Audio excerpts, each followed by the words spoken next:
नमस्कार। कोरोना में घर बैठे बैठे सब लोग बोर हो गए, लेकिन कोरोना के अंदर भी सब लोगों को बहुत कुछ सीखने को मिला हो। जैसे बच्चे के बारे में नहीं जानते थे, हम लोग अब फैमिली के बारे में जानने लगे, बच्चों के गुण अवगुण के बारे में जानने लगे। मैं स्वयं भी ऐसे बहुत सारा टाइम था जबकि बच्चे 1 साल से लेकर के 25 साल तक के हो गए, लेकिन सारे गुण की जानकारी नहीं थी। लेकिन जब से कोरोना आया है, लगभग मुझे एक माह पूरा हो गया घर के अंदर, मैं सबके गुण जानने लगा हूँ। बहुत सारे गुण इनके अंदर होते हैं, बहुत सारे अवगुण भी होते हैं, बहुत सारी ऐसी चीज़ें होती है जो हमको बिल्कुल नहीं मालूम। लेकिन इस कोरोना ने वो सब एक बहुत बड़ा पार्ट पढ़ा दिया घर में बैठने के। 100 बात की एक बात ये भी, इसको भी देखना चाहिए कि हम अभी तक इस पार्ट को पढ़ ही नहीं पाए थे। बच्चों के अंदर क्या है वो हम पढ़ ही नहीं पाए थे। बच्चों के साथ इतना समय कभी नहीं दे पाए, फैमिली के बारे में भी इतना समय हम कभी नहीं दे पाए। अब ये भी समझ में आता है कि घर के अंदर रहते हैं, लेकिन घर के अंदर कितना काम होता है। आज भी हम लोग उठते हैं, चाय पीते हैं, नाश्ता करते हैं, खाना खाते हैं, फिर सोते हैं। लेकिन घर की जो पत्नियां हैं उनको तो आज भी कोई लॉकडाउन नहीं है, उनका तो फुल डाउन चल रहा है, पूरा वर्क चल रहा है, पूरा काम वो कर रहे हैं। इसलिए ये कोरोना का शुक्रिया अदा करो, इसने बहुत सारा सिखा दिया, लेकिन इसको भगाने का भी रास्ता निकालना पड़ेगा। दोस्तों, एक बात और मैं कहना चाहता हूँ कि मध्य प्रदेश शासन हो या सभी राज्यों की शासन है, केंद्र सरकार है, उनका पूरा ध्यान लोगों के ऊपर है। मेडिसिन के लिए, खाने पीने के लिए, रहने के लिए कहाँ है, किसको कहाँ व्यवस्था करना है, कौन कैसी परिस्थिति, शासन तैयारी कर रहा है। लेकिन शासन से मेरा एक अनुरोध है, मेरा भी एक निवेदन है। एक तख्ता और है जिसके बारे में भी आपको सोचना पड़ेगा। महीना 1.5 महीना ये तो लगभग समझ में आता है कि वो अपने परिस्थिति को झेल के चले जाएंगे, लेकिन इसके बाद नहीं झेल पाएंगे, जिसको बोलते हैं मिडिल क्लास। आपका पूरा ध्यान वर्तमान में छोटे क्लास वाले लोगों के लिए है, गरीब लोगों के लिए, जिनके लिए आपने 10 किलो राशन, चावल, दाल, ये पैकेट खाना सब व्यवस्था आपने करनी है। लेकिन एक मिडिल क्लास तबका और है जो 1 महीना तो लगभग झेल गया, इसके बाद उसको दिक्कत होगी। मिडिल क्लास में कौन कौन से लोग आते हैं, जैसे consultant, CA, chartered accountant, advocate के मुंशी, कंपाउंडर, पान वाले, दुकान वाले, छोटी दुकान वाले, सीमेंट की दुकान वाले, रेत गिट्टी का काम करने वाले, गाड़ियों पर जो माल लेकर दलाली करने वाले, सीमेंट की दलाली करने वाले, रेत गिट्टी की दलाली करने वाले, बहुत सारे ऐसे हैं जो एक बहुत बड़ा हिस्सा है।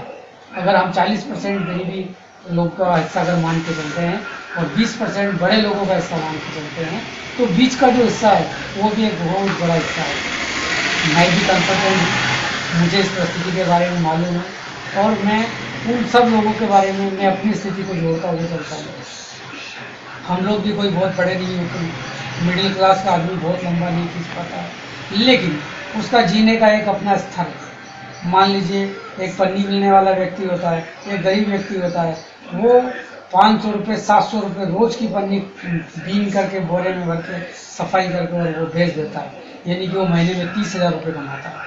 फिर भी उसका स्टैंडर्ड क्या होता है, वो रोड किनारे पड़ा हुआ होता है, दारू पी के पड़ा होता है, खाना जैसे खा रहा होता है, उसका जीवन का कोई स्टैंडर्ड नहीं। लेकिन एक मिडिल क्लास है, मिडिल क्लास का अपना एक स्टैंडर्ड है। वो 1,000 रुपये 500 रुपये कमाते हैं, महीने में 10,000 रुपये कमाते हैं या 15,000 रुपये कमाते हैं। चाहे डोकट के मुंशी हो, सीए हो, या सीए के जैसे बिना डिग्री वाले भी सीए हैं जो सीए का काम करते हैं, चार्टर्ड अकाउंटेंट काम करते हैं, उनकी कमाई 10 से 15,000 रुपये है।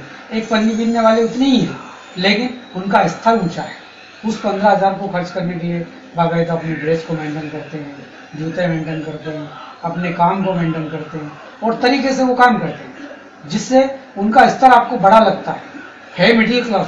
15,000 वो भी कमाता है, लेकिन उसका स्तर अच्छा है क्योंकि उस चीज़ को तरीके से वो यूज़ करता है और उस तरीके से उसको खाता है। 15,000 को फैमिली को उतनी बढ़िया तरीके से चलाता है, लेकिन आपकी निगाह में या शासन की निगाह में, भारत सरकार की निगाह में वो मिडिल व्यक्ति है, यानी उसको उनके हिसाब से वो बढ़िया है। लेकिन वो उसको अपने साथ उस राशि को अपने सम्मान के साथ वो करता है। इसलिए मेरा भारत सरकार से, मध्य प्रदेश शासन से या पूरे भारत के शासन से, जितने भी राज्य हैं उन सबसे अनुरोध है कि मिडिल लोगों के लिए भी कुछ किया जा सकता है तो वो करें। साथ में अब आपकी पहचान कैसे होगी, क्योंकि आपको पता है मिडिल व्यक्ति के पास ना राशन कार्ड होता है, ना हरा कार्ड होता है, ना लाल कार्ड होता है, ऐसा कोई कार्ड नहीं होता है, ना वो कभी ऐसी बड़े आंदोलन में भागीदारी करते हैं। वो शासन की पॉलिसी का नियम करते हैं, शासन जो पॉलिसी बनाता है उसको फॉलो अप करवाते हैं। विकास दर को बढ़ाने में मिडिल व्यक्ति का बहुत बड़ा भाग होता है, वो बहुत बड़े स्तर पर काम करता है, लेकिन उसका अपना ऐसा कुछ नहीं होता है। वो आप अगर उसकी जानकारी लेना चाहते हैं या तो गुमास्ता होता है उससे आप जानकारी लें, या आधार कार्ड से जानकारी लें, या जनगणना जो आपके जो आशा वगैरह है या आंगनवाड़ी के लोग हैं, आप घर घर जाकर के प्रयास कर रहे हैं, मिल रहे हैं, वो लोग जनगणना कर रहे हैं, उसमें वो स्तर का पता कर सकते हैं। मेरा अनुरोध है कि 1 माह गुजर चुका है, उन लोगों की स्थिति लेना भी बहुत आवश्यक है। मेरा भारत सरकार, केंद्र सरकार, प्रधानमंत्री जी, गृह मंत्री जी और सभी चैनल के लोगों से या चैनल वालों से मेरा अनुरोध है कि मेरे इस अनुरोध को भी सब लोगों तक पहुँचाएं और भारत सरकार का हमारी तरफ ध्यान आकर्षित करें और हम जैसे कई लोगों उनकी व्यवस्था को ले करें। हाँ, अगर शासन चाहता है कि उन लोगों को फ्री में दे रहा है, उन लोगों को सहायता कर रहा है, लेकिन अगर मिडिल लोगों को फ्री में ना दे सके तो कोई बात नहीं, लेकिन ऐसी कोई क्रेडिट जैसी व्यवस्था, गाड़ी जैसी व्यवस्था कर दी जाए, जैसे लॉकडाउन से बाहर होगा वो आसान किस्तों में उसको चुका करके वो पूरा करेगा। और उस जो आपके द्वारा ली गई उधारी राशि या उधार सामान उसको थोड़ा थोड़ा करके आसान किस्तों में उसको अदा करेगा। इसलिए मिडिल लोगों के बारे में सोचना अनिवार्य है।